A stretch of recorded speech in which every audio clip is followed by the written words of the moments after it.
Hi, this is Ed at Aberco Piemaster Machines.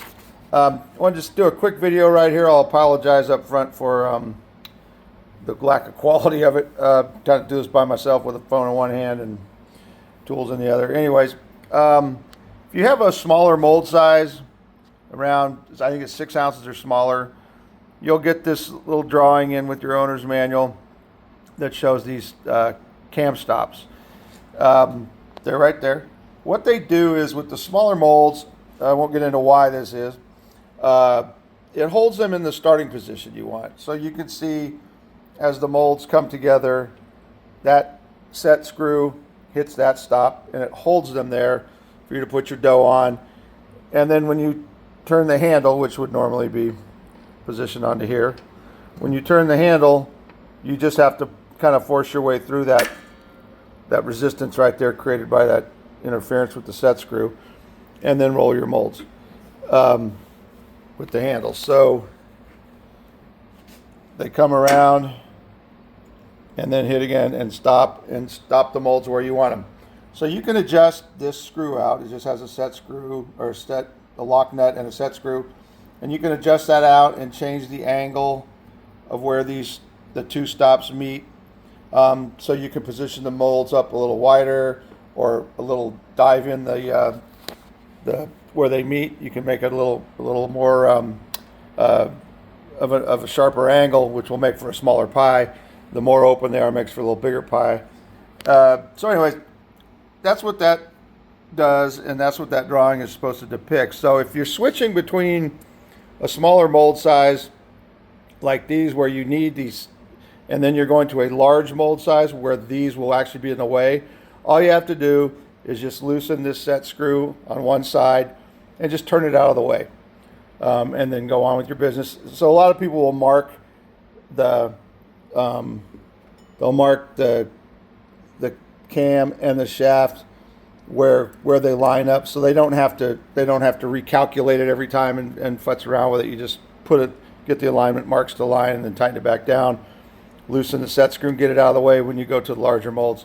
So hopefully that makes some sense. I wanted to go over another procedure that's in the owner's manual and in all the machines, and technical bulletin, is adjusting the gap on this swing arm. You see where the end of that bolt comes through? There's a little gap there. It's actually 0.60 of an inch. What you do, if you follow procedure, you roll the molds to 90 degrees like that, perpendicular, and then the gap in that between the end of that bolt and this stop, in this case, should be 0.60 of an inch. You're in your toolkit when you get the machine. There'll be this little piece of aluminum. Then that's all that is just to set the gap. If you lose, so you set that gap, tighten the lock nut down. If you lose the little gap thing, it's like a credit card thickness. You can use anything, an automotive feeler gauge, whatever. But that's basically all you do. Just loosen that lock nut, adjust that gap with the molds at 90 degrees, and that just ensures you get full spring tension as the molds roll around, so your pies will seal. So if something all of a sudden changes, that your pies aren't sealing, you're losing some during cooking, first thing to do is check that. I mean, it can, if the nut didn't get tightened enough, with the vibration, it could back its way out a little bit, and you won't get full spring pressure, or it was just adjusted wrong. So that's that procedure. The other thing, there's a service bulletin on a caution about the molds rolling backwards. When the handle is off the machine like it is now, the weight of the handle keeps the molds in their position like this. So without the handle on, as you can see, they roll backwards pretty easy. So if you're in here futzing around and you got your fingers in there when they came back like that, you're not going to go to the hospital or anything, but it's going to hurt a little, and you could crack a nail or something, and just something you don't want to do. So the handle weight is what keeps the molds in the position like this. And again, without the handle on, they will roll back pretty easy. So if you're working on a machine, just put them in that position, so you don't have to worry about them falling back.